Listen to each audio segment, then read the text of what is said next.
Hello guys, तो आज हम क्लास 6 का ज्योग्राफी का चैप्टर 5 जिसका नाम है पृथ्वी की प्रमुख परिमंडल। तो आज इस चैप्टर का हम कॉन्सेप्ट और इसका इम्पोर्टेंट पॉइंट्स देखने वाले हैं। तो चलिए देखते हैं हमारा चैप्टर। तो यह है हमारा ज्योग्राफी का चैप्टर 5 जिसका नाम है पृथ्वी के प्रमुख परिमंडल। तो देखते हैं हम इस चैप्टर में हम क्या क्या पढ़ने वाले हैं। तो इस चैप्टर का नाम जो है पृथ्वी के प्रमुख परिमंडल। तो इससे पता चलता है कि हम इसमें इस चैप्टर में जो है वो पृथ्वी के बारे में ही पढ़ेंगे, पृथ्वी के प्रमुख परिमंडल के बारे में। तो चलिए देखते हैं, हम चैप्टर की ओर बढ़ते हैं। तो हमारा बताया जा रहा है इसमें कि जैसा कि आप पहले अध्याय में पढ़ चुके हैं, तो पहले अध्याय में हमने पढ़ा है कि पृथ्वी जो है वो एकमात्र ऐसा ग्रह है जहाँ जीवन है। तो पृथ्वी जो है वो एकमात्र ही ग्रह है जहाँ पे जीवन है, संभव है, और मानव जो है वो यहाँ जीवित रह सकता है, क्योंकि जीवन के लिए आवश्यक जो है वो आवश्यक तत्व भूमि, जल तथा हवा पृथ्वी पर मौजूद हैं। तो इसमें बताया है कि हम पिछले चैप्टर में पढ़े हैं कि पृथ्वी जो है वो एकमात्र ऐसा ग्रह है जहाँ पे जीवन संभव है, यहाँ पे जीवन जिया जाता है, यहाँ जीवन है। मानव जो है वो यहाँ जीवित रह सकता है, क्योंकि यहाँ पे जीवन के लिए आवश्यक तत्व जो है भूमि है, जल है, हवा है, ये सब जो है वो पृथ्वी पे मौजूद है, इसलिए यहाँ पे जीवन संभव है पृथ्वी पे। और आगे है हमारा कि पृथ्वी की सतह ऐसी है जिसमें पर्यावरण के 3 महत्वपूर्ण घटक जो है वो आपस में मिलते हैं। तो पृथ्वी का सतह कैसा है, जिसमें पर्यावरण के 3 महत्वपूर्ण घटक वो आपस में मिलते हैं, जहाँ एक दूसरे को प्रभावित करते हैं। पृथ्वी का ठोस भाग जिस पर हम रहते हैं उसे हम क्या कहते हैं, पृथ्वी का ठोस भाग, बहुत ही ठोस, इस पर हम रहते हैं, वो क्या होता है, उसे हम भूमंडल कहते हैं। वो है हमारा भूमंडल, उसे भूमंडल कहा जाता है। और गैस की परतें जो पृथ्वी को चारों ओर से घेरती है, गैस की परत जो पृथ्वी को चारों ओर से घेरती है, उसे हम वायुमंडल कहते हैं। तो वायुमंडल जो है गैस की परतों से पूरा पृथ्वी को चारों ओर से घेरती है, वही वायुमंडल कहा जाता है, कहते हैं, जो भी आप बोल सकते हैं। और आगे है हमारा कि जहाँ ऑक्सीजन, नाइट्रोजन, कार्बन डाइऑक्साइड तथा दूसरी गैसें पाई जाती हैं, पृथ्वी के जो बहुत बड़े भाग पर जल पाया जाता है। तो पृथ्वी के बहुत बड़े भाग पर जो है वो जल पाया जाता है, और वायुमंडल में भी बहुत सारी गैसें पाई जाती है, और पृथ्वी को जो है वो चारों ओर से घेरी रहती है वायु, उसे ही वायुमंडल कहते हैं।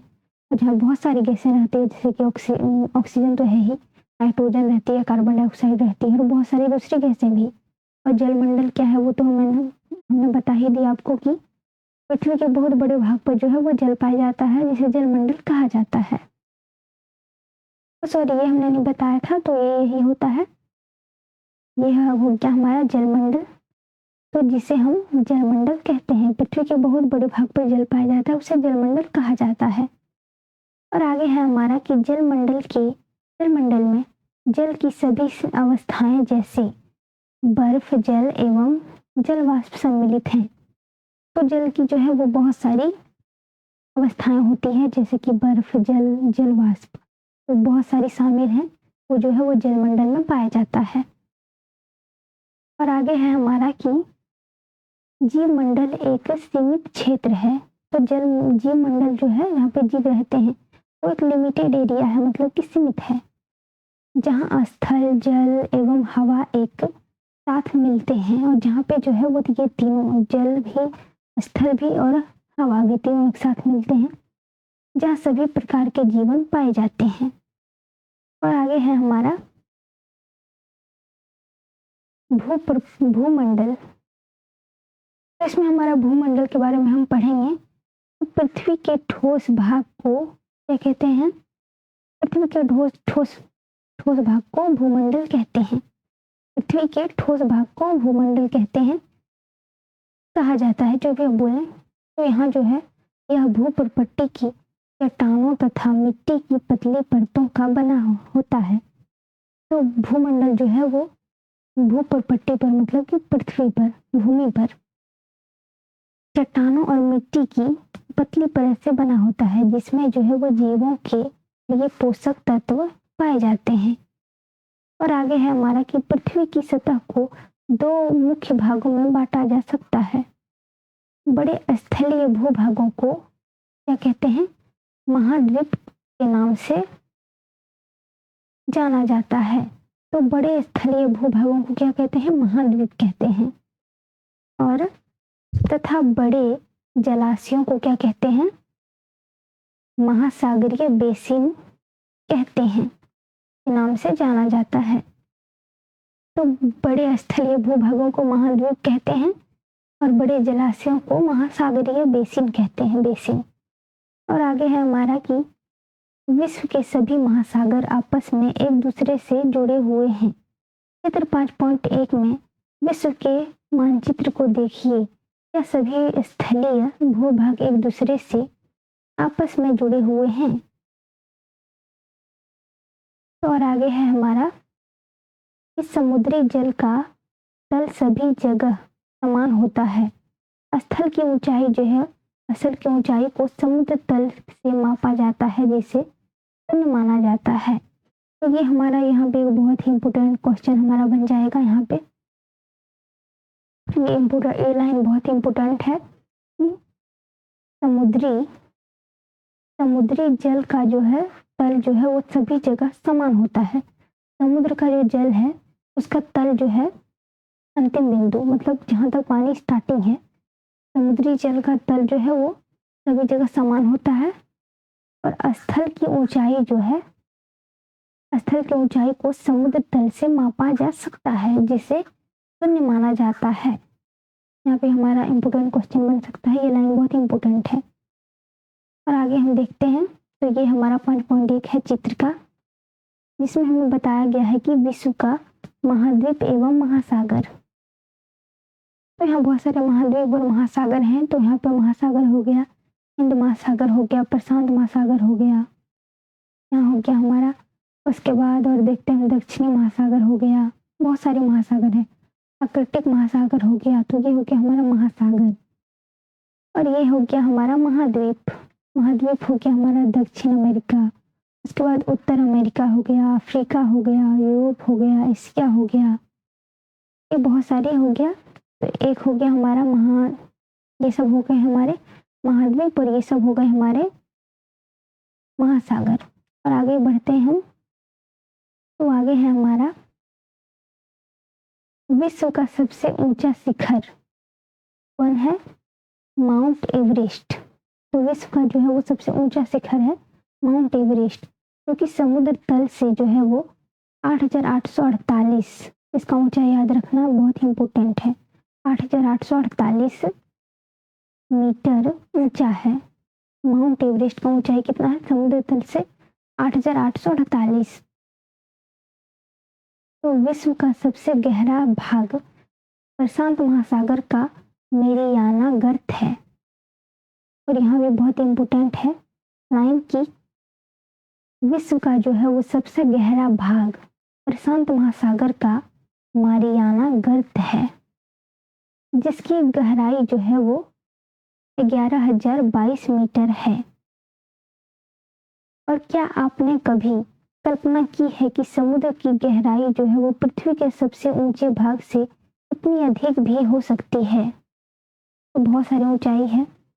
तो ये लाइन हम फिर से एक बार देख लेते हैं। तो विश्व का जो सबसे ऊंचा शिखर कौन है? माउंट एवरेस्ट है। तो समुद्र तल से 8,848 मीटर ऊंचा है। ये बहुत ही यहाँ पे बहुत ही इंपॉर्टेंट पॉइंट्स बन सकते हैं क्वेश्चंस। और विश्व का सबसे गहरा भाग जो है वो प्रशांत महासागर का मारियाना गर्त है, जिसकी गहराई जो है वो 11,022 मीटर है। और आगे है हमारा, क्या आपने कभी कल्पना की है कि समुद्र की गहराई पृथ्वी से सबसे ऊंचे भाग से इतनी अधिक क्यों हो सकती है? और आगे हम पढ़ेंगे महाद्वीप के बारे में। तो हम पढ़ते हैं आगे महाद्वीप के बारे में। महाद्वीप क्या होते हैं? तो महाद्वीप के बारे में हम पढ़ते हैं। तो पृथ्वी पर 7 प्रमुख महाद्वीप हैं। तो पृथ्वी पर कितने महाद्वीप हैं? तो 7 हैं। पृथ्वी पर कितने महाद्वीप हैं? तो प्रमुख महाद्वीप 7 हैं। और आगे है हमारा कि ये विस्तृत जल राशि के द्वारा एक दूसरे से अलग हैं और ये जो है वो विस्तृत हैं जल राशि के द्वारा एक दूसरे से अलग हैं। ये महाद्वीप हैं एशिया, यूरोप, अफ्रीका, उत्तर अमेरिका, दक्षिण अमेरिका, ऑस्ट्रेलिया तथा अंटार्कटिका। तो 7 प्रमुख महाद्वीप हैं वो कौन कौन है, ये बहुत इंपॉर्टेंट है क्वेश्चन है। एशिया है, यूरोप है, अफ्रीका है, उत्तर अमेरिका है, दक्षिण अमेरिका है, ऑस्ट्रेलिया है और अंटार्कटिका है। और आगे है हमारा कि चित्र 5.1 में विश्व के मानचित्र को देखिए तथा ध्यान दीजिए कि स्थल का बहुत बड़ा भाग उत्तरी गोलार्ध में पाया जाता है और इसका जो बहुत बड़ा भाग है महाद्वीप के वो उत्तरी गोलार्ध में पाया जाता है। और आगे है हमारा कि एशिया जो है वो विश्व का सबसे बड़ा महाद्वीप है और सबसे बड़ा महाद्वीप हो गया एशिया हमारा, जहाँ पे हमारा भारत भी है एशिया में ही। यह पृथ्वी के कुल क्षेत्रफल के 1/3 भाग में फैला है। तो एशिया जो है वो पृथ्वी के कुल क्षेत्रफल का जो है 1/3 भाग में फैला है। यह महाद्वीप जो है वो पूर्वी गोलार्ध में स्थित है और एशिया जो है वो पूर्वी गोलार्ध में स्थित है और कर्क रेखा इस महाद्वीप से होकर गुजरती है और कर्क रेखा जो है वो एशिया महाद्वीप से होकर के गुजरती है। यहाँ पे ये बहुत ही इंपॉर्टेंट क्वेश्चन है ये लाइन में। और आगे हमारा कि एशिया के पश्चिम में यूराल पर्वत है और एशिया का पश्चिम में क्या है, यूराल पर्वत है जो इसे यूरोप से अलग करता है। जो एशिया को यूरोप से अलग करने वाला कौन सा पर्वत है, यूराल। ये बहुत इंपॉर्टेंट क्वेश्चन है, बन सकता है एग्जाम में। और आगे देखते हैं हम कि यूरोप एवं एशिया के संयुक्त भूभाग को यूरेशिया मतलब कि यूरोप प्लस एशिया कहा जाता है, यूरेशिया। तो यूरोप एवं एशिया के संयुक्त भूभाग को क्या कहते हैं, यूरेशिया मतलब कि यूरोप प्लस एशिया दोनों मिला के हो गया यूरेशिया। आगे पढ़ते हैं हम, आगे बढ़ते हैं तो आगे है हमारा यूरोप जो है वो एशिया से बहुत छोटा है। यूरोप जो है वो एशिया से बहुत छोटा है और एशिया जो है वो बहुत ही बड़ा है, सबसे बड़ा महाद्वीप। यह महाद्वीप जो है वो एशिया के पश्चिम में स्थित है और यूरोप जो है वो एशिया के पश्चिम में स्थित है। आर्कटिक वृत्त इससे होकर गुजरता है और आर्कटिक वृत्त जो है वो इससे होकर गुजरता है। यह 3 तरफ से जल से घिरा है। यूरोप जो है वो 3 तरफ से जल से घिरा हुआ है। विश्व के मानचित्र को देखिए एवं इसकी स्थिति का पता लगाइए। आगे है हमारा कि अफ्रीका एशिया के बाद विश्व का दूसरा सबसे बड़ा महाद्वीप है। तो एशिया जो सबसे बड़ा महाद्वीप है उसके बाद हमारा सेकंड नंबर पे है अफ्रीका। अफ्रीका भी एशिया से छोटा है लेकिन सेकंड नंबर पे है। एशिया के बाद सबसे बड़ा अफ्रीका ही है।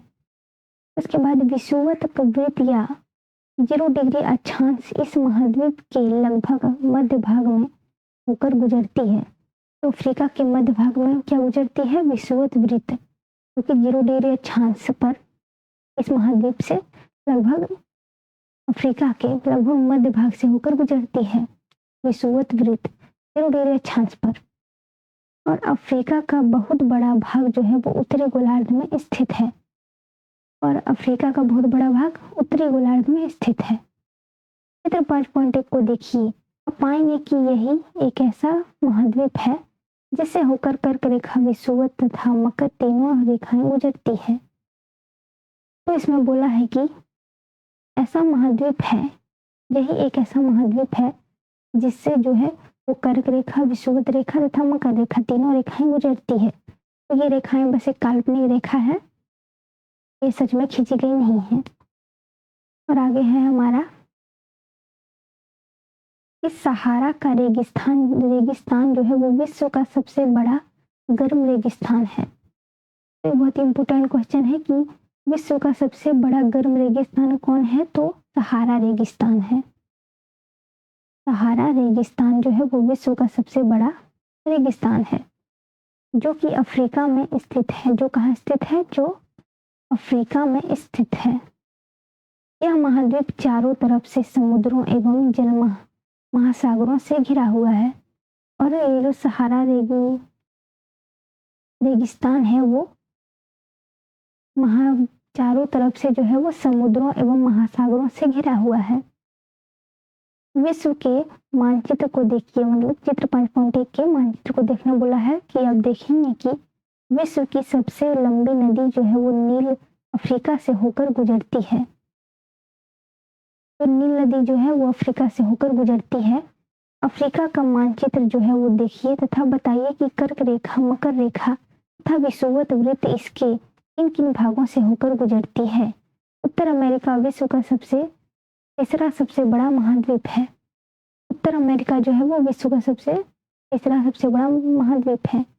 यह जो है वो दक्षिण अमेरिका के से एक संकरे स्थल से जुड़ा है और उत्तरी अमेरिका जो है वो दक्षिण अमेरिका से एक संकरे स्थल से जुड़ा है, जिसे पनामा स्थल संधि कहा जाता है। अब देख लेते हैं हम एक बार मानचित्र हमारा। तो ये हम देख लेते हैं, यहाँ हमारा काल्पनिक रेखा खींचा गया है। ये हो गया हमारा, यहाँ हमारा खींचा गया है जो अफ्रीका से, यहाँ हम पढ़े थे कि अफ्रीका से जो है वो कर्क रेखा भी गुजरती है, तो यहाँ से गुजर रहा है। ये विषुवत रेखा भी गुजरती है यहाँ से और मकर रेखा भी गुजरती है। ये सब बस काल्पनिक रेखाएं हैं। और हमारे भारत से भी एक रेखा गुजरती है, कर्क रेखा। और अफ्रीका से जो है वो तीनों रेखाएं गुजरती है, कर्क रेखा, विषुवत रेखा और मकर रेखा भी। बस एशिया एक ऐसा महाद्वीप है जिसे तीनों रेखाएं गुजरती है। और ये सब तो हम देख लिया, अब आगे देखते हैं हम। और एक चीज और देख लेते हैं इसमें कि सबसे बड़ा जो हमारा महाद्वीप है वो एशिया है, मतलब कि ये है। उसके बाद हमारा अफ्रीका है। और आगे देखते हैं हम। उसके बाद हमारा उत्तर अमेरिका है। तो चलते हैं हम नेक्स्ट में। अब तो इसमें बोला है कि यह महाद्वीप जो है वो पूरी तरह से उत्तरी एवं पश्चिमी गोलार्ध में स्थित है, मतलब कि हमारा दक्षिण अमेरिका। यह महाद्वीप जो है वो 3 महासागरों से घिरा है। क्या आप इन महासागरों के नाम बता सकते हैं? तो दक्षिण अमेरिका हमारा 3 महासागर से घिरा हुआ है, वो हम देखते हैं। एक है हमारा प्रशांत महासागर, दूसरा है दक्षिण महासागर और तीसरा है हमारा हिंद महासागर। तीनों महासागरों से घिरा हुआ है दक्षिण अमेरिका। अब हम चलते हैं नेक्स्ट की ओर।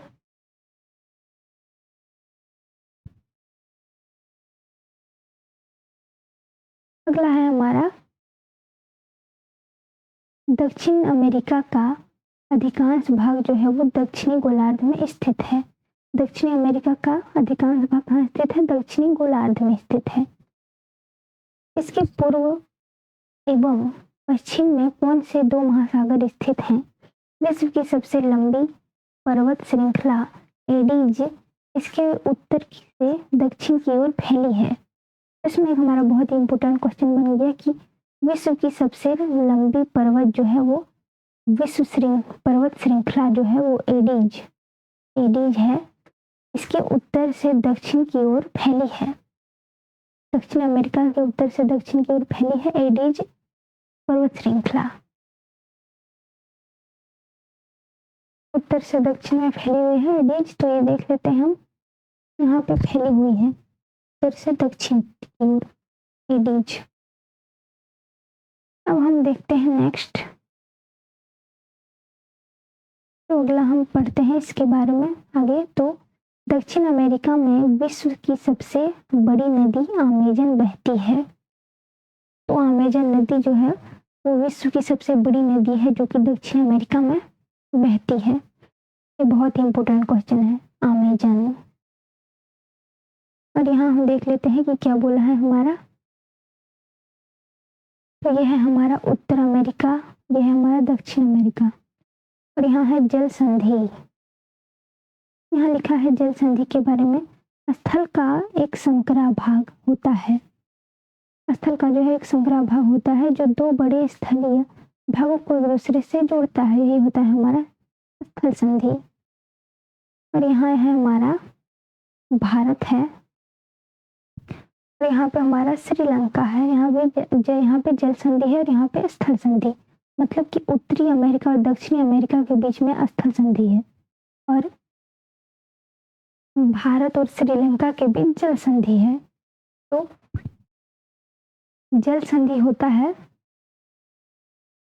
पानी का संकरा भाग होता है जो दो बड़ी जल राशि जैसे समुद्रों तथा महासागरों को एक दूसरे से जोड़ती है। तो ये हो गया हमारा जल संधि जो भारत और श्रीलंका के बीच हुआ है और ये हो गया हमारा स्थल संधि जो कि दक्षिण अमेरिका और उत्तरी अमेरिका के बीच हुआ है। तो हम आगे पढ़ते हैं अब।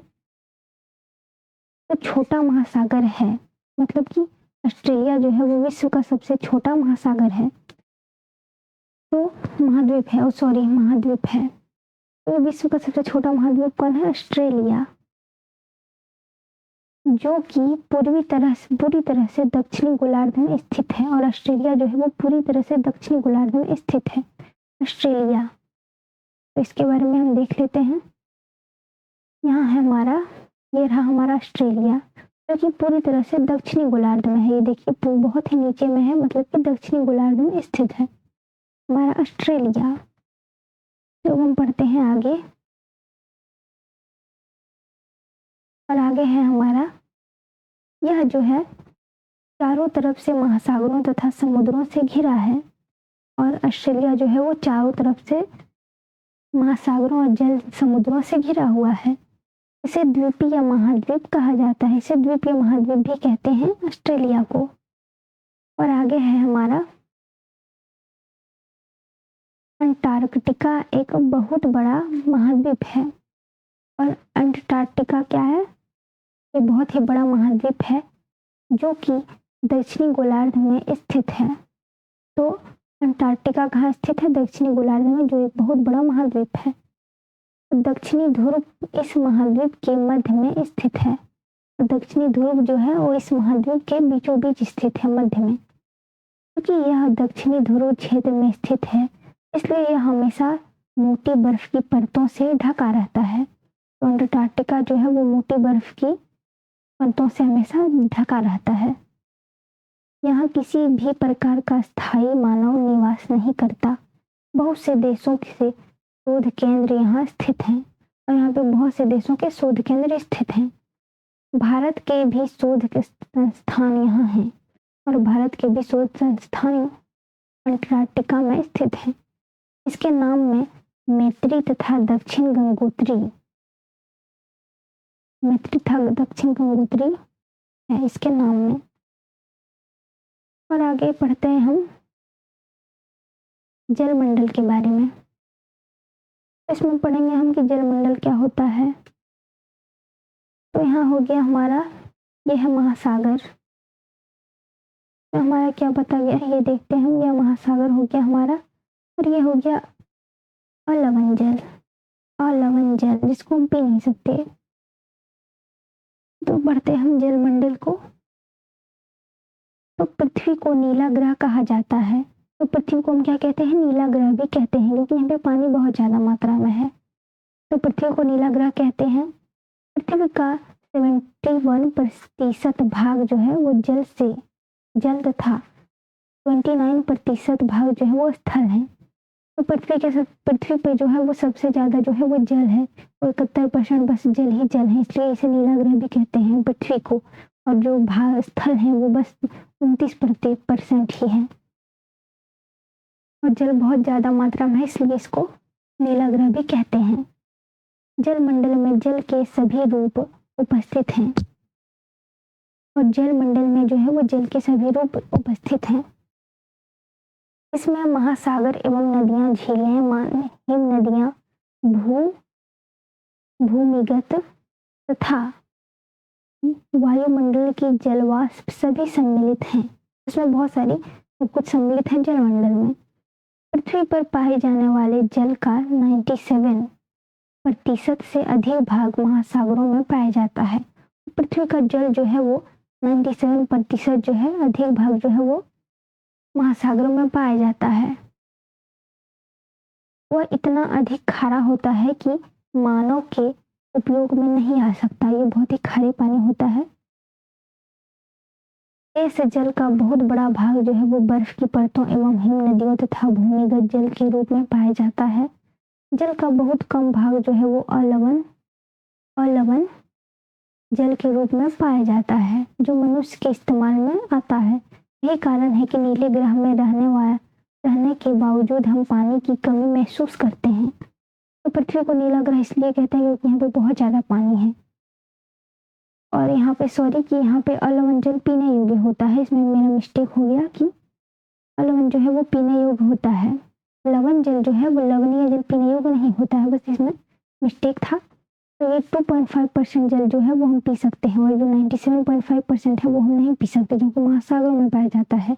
लवणीय जल होता है महासागरों में, और अलवण जल हम पी सकते हैं जो 2.5% है। और पृथ्वी को नीला ग्रह कहते हैं क्योंकि यहाँ पानी बहुत ज़्यादा मात्रा में है, लेकिन फिर भी हम पानी की समस्याओं से जूझते हैं इसी वजह से कि महासागरों का पानी नहीं पी सकते, क्योंकि वो खारी पानी होता है जिसको हम पी नहीं सकते, लवण वाला जल, लवणीय जल। तो हम पढ़ते हैं महासागर के बारे में। तो महासागर जो है वो जलमंडल के मुख्य भाग हैं। महासागर जो है वो जलमंडल के मुख्य भाग हैं। ये आपस में एक दूसरे से जुड़े हुए हैं। महासागरीय जल हमेशा गतिशील रहता है, और महासागर का जल जो है वो हमेशा गतिशील रहता है। तरंगों, ज्वार भाटा तथा महासागरीय धाराएं। महासागरीय जल की 3 मुख्य गतियां हैं। बड़े से छोटे आकार के आधार पर क्रमशः 5 महासागर प्रमुख हैं: प्रशांत महासागर, अटलांटिक महासागर, हिंद महासागर, दक्षिण महासागर और तथा आर्कटिक महासागर। ये जो महासागर हैं वो बहुत ही मुख्य हैं, 5। आगे है ये हमारा चित्र बना हुआ है दंतुरित तटरेखा, बेलफास्ट डबलिंग। तो यहाँ पढ़ते हैं इसके बारे में। तो प्रशांत महासागर जो है वो सबसे बड़ा महासागर है। प्रशांत महासागर सबसे बड़ा महासागर है। यह पृथ्वी के 1/3 भाग पर फैला है, और यह जो है वो पृथ्वी के 1/3 भाग पर फैला हुआ है। पृथ्वी का सबसे गहरा भाग जो है वो मेरियाना गर्त प्रशांत महासागर में ही स्थित है। प्रशांत महासागर लगभग वृत्ताकार है। एशिया, ऑस्ट्रेलिया, उत्तर एवं दक्षिण अमेरिका इसके चारों ओर स्थित हैं। तो प्रशांत महासागर के चारों ओर क्या कौन कौन महाद्वीप स्थित है?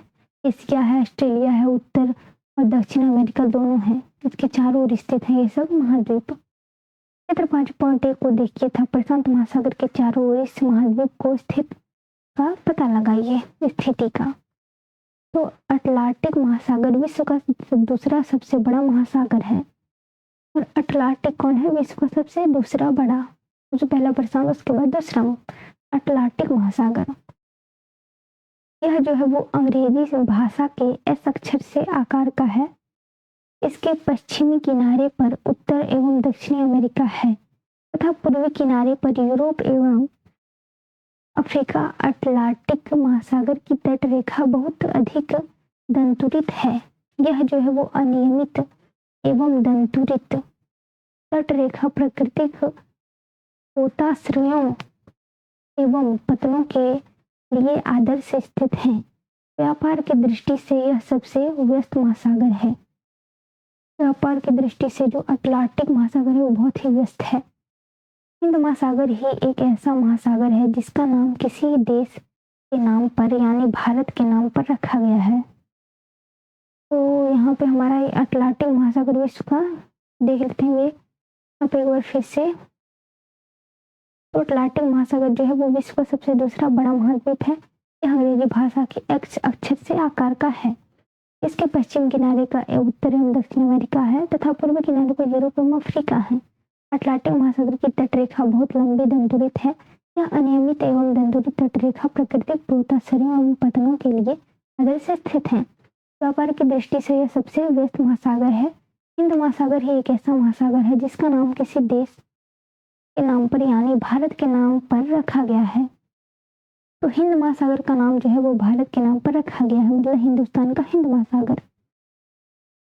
यह महासागर जो है वो लगभग त्रिभुजाकार है। इसके उत्तर में एशिया, पश्चिम में अफ्रीका तथा पूर्व में ऑस्ट्रेलिया है। तो हिंद महासागर जो है वो त्रिभुजाकार है। उत्तर में एशिया है, पश्चिम में अफ्रीका है और पूर्व में ऑस्ट्रेलिया है। और आगे है हमारा कि दक्षिणी महासागर अंटार्कटिका महाद्वीप को चारों ओर से घेरता है। तो दक्षिणी महासागर जो है वो अंटार्कटिक महाद्वीप को चारों ओर से घेरता है। यह अंटार्कटिका महाद्वीप से उत्तर की ओर 60 डिग्री दक्षिण अक्षांश तक फैला हुआ है। आर्कटिक महासागर उत्तर ध्रुव वृत्त में स्थित है तथा यह उत्तर ध्रुव के चारों ओर फैला है। यह प्रशांत महासागर के छिछले जल वाले एक संकरे भाग से जुड़ा है जिसे बेरिंग जल संधि के नाम से जाना जाता है। तो अटलांटिक महासागर जो है वो उत्तरी ध्रुव में वृत्त में स्थित है, वृत्त के जैसा वृत्त में स्थित है। यह जो है ये उत्तर ध्रुव के चारों ओर फैला हुआ है और प्रशांत महासागर के छिछले जल वाले एक संकरे भाग में जुड़ा है जिसे बेरिंग जल संधि के नाम से जाना जाता है। यह जो है वो उत्तर अमेरिका के उत्तरी तटों पर तथा यूरेशिया से घिरा है अटलांटिक महासागर।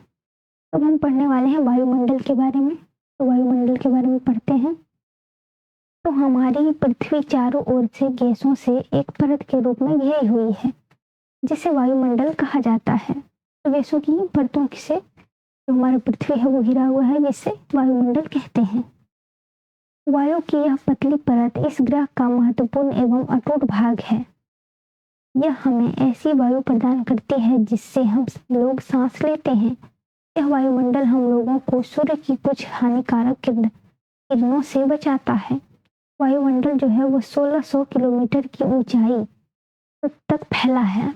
वायुमंडल जो है वो कितना ऊंचाई तक फैला हुआ है?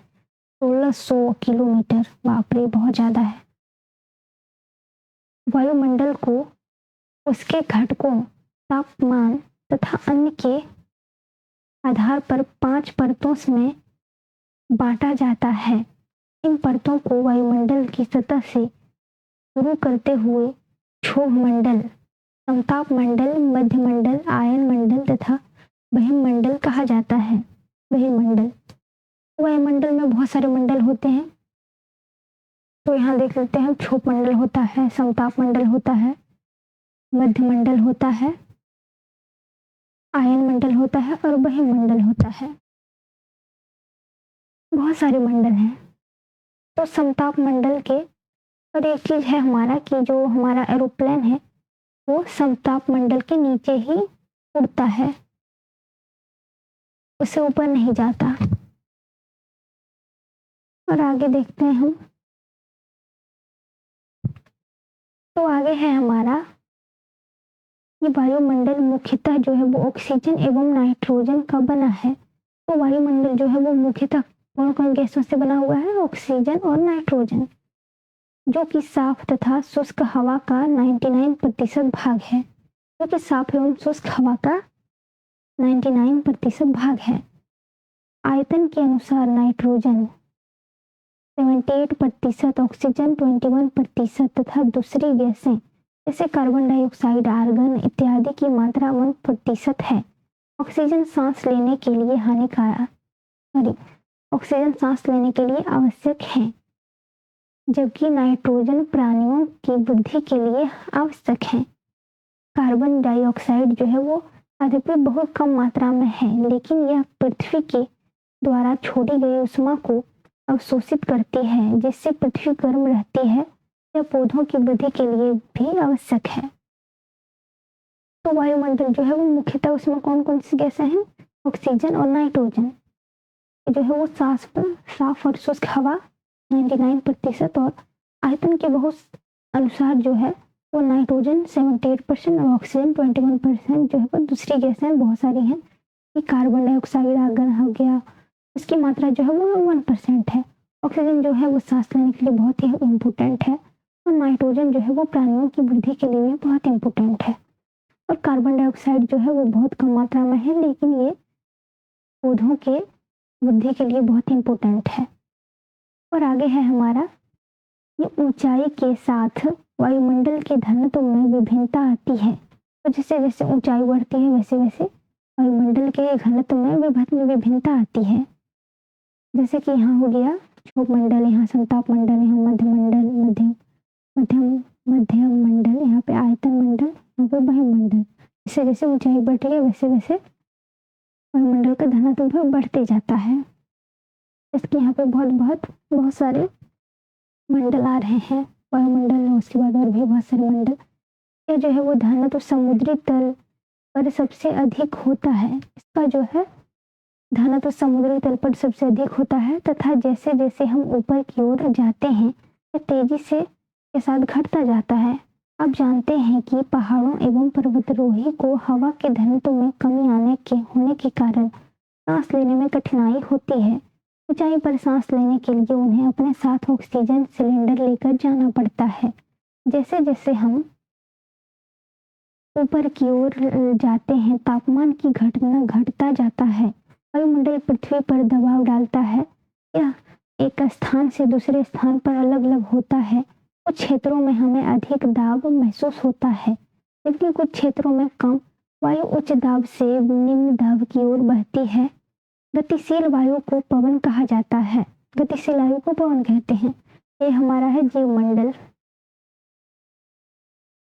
जहाँ पे जीवन संभव है। यहाँ पे वायुमंडल है हो गया। यहाँ हमारा जल भी है, यहाँ पे पशु हैं, मछलियाँ हैं, ये हो गया हमारा जल। यहाँ पे मानव भी रहते हैं, ये हो गया हमारा पूरा जीवन का, ये हो गया हमारा जीवमंडल। यहाँ पे जीवन निवास करती है। और ये हो गया हमारे यहाँ पर्वतारोही है जो कि जा रहे हैं। और आगे है हमारा जीवमंडल। तो जीवमंडल के बारे में हम पढ़ते हैं कि जीवमंडल क्या होते हैं। तो चलिए स्टार्ट करते हैं हम। तो जीवमंडल जो है वो जीवमंडल स्थल जो है वो जल तथा हवा के बीच का एक सीमित भाग है। तो जीवमंडल क्या है, वो जो जल और हवा के बीच का एक सीमित भाग है। यह जो है वह भाग है जहाँ जीवन मौजूद है, जहाँ जीवों की बहुत सी प्रजातियां हैं जो कि सूक्ष्म जीवों तथा बैक्टीरिया से लेकर बड़े स्तनधारियों के आकार में पाई जाती है। यहाँ पे जीवन रहते हैं जहाँ छोटे जानवर पर स्तनधारियों से लेकर के बड़े जानवर तक मनुष्य सहित सभी प्राणी जीवित रहने के लिए एक दूसरे से तथा जल जीवमंडल से जुड़े हुए हैं। जीवित रहने के लिए प्राणी जो एक दूसरे से और जीवमंडल से भी जुड़े हुए हैं। जीवमंडल के प्राणियों को मुख्यतः दो भागों जंतु जगत एवं पादप जगत में विभक्त किया जा सकता है। तो जीवमंडल के प्राणियों को दो भागों में मुख्यतः विभक्त किया गया है, एक जंतु जगत और दूसरा पादप जगत में विभक्त किया गया है। तो पृथ्वी के ये तीनों परिमंडल आपस में पारस्परिक क्रिया करते हैं तथा एक दूसरे को किसी न किसी रूप में प्रभावित करते हैं।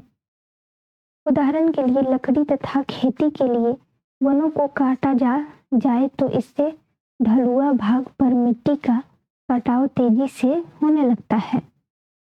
इसी प्रकार प्राकृतिक आपदाएं जैसे भूकंप से पृथ्वी की सतह में परिवर्तन हो जाता है। हाल ही में सुनामी के कारण अंडमान एवं निकोबार द्वीप समूह का कुछ भाग पानी में डूब गया। झीलों तथा नदियों में दूषित पदार्थों के प्रवाहित होने से उनका जल मानव के इस्तेमाल के लायक नहीं रहा। यह जल दूसरे जीवों के लिए नुकसान पहुंचाता है। उद्योगों और तापीय विद्युत संयंत्रों तथा गाड़ियों का उत्सर्जी पदार्थ वायु को प्रदूषित करता है। कार्बन डाइऑक्साइड वायु का एक महत्वपूर्ण घटक है, लेकिन वह कार्बन डाइऑक्साइड की मात्रा में वृद्धि के कारण पृथ्वी के तापमान में वृद्धि हो रही है। भूमंडलीय तापन कहा जाता है। इसलिए भूमंडल, वायुमंडल तथा जलमंडल के बीच के प्राकृतिक संतुलन को बनाए रखने के लिए पृथ्वी के संसाधनों के सीमित उपयोग की आवश्यक है। तो यहाँ पर हमारा बहुत सारे इम्पोर्टेंट पॉइंट्स थे जीवमंडल में। तो जैसे कि बहुत सारे अभी कार्बन डाइऑक्साइड की मात्रा बढ़ रही है, जिससे परेशानियां हो रही है, पानी दूषित होता जा रहा है। तो ये सबको मैनेज करना पड़ता है। अगर आप ज़्यादा गंदगी फैलाओगे तो आपको ही नुकसान होगा। वायु दूषित हो जाएगा, जल दूषित हो जाएंगे, तो पीने योग्य कुछ भी नहीं बचेगा, ना ही सांस लेने योग्य वायु बचेगा। तो आई होप कि आपको ये चैप्टर अच्छे से समझ में आ गया हो। तो मिलते हैं नेक्स्ट वीडियो में, तब तक के लिए थैंक यू।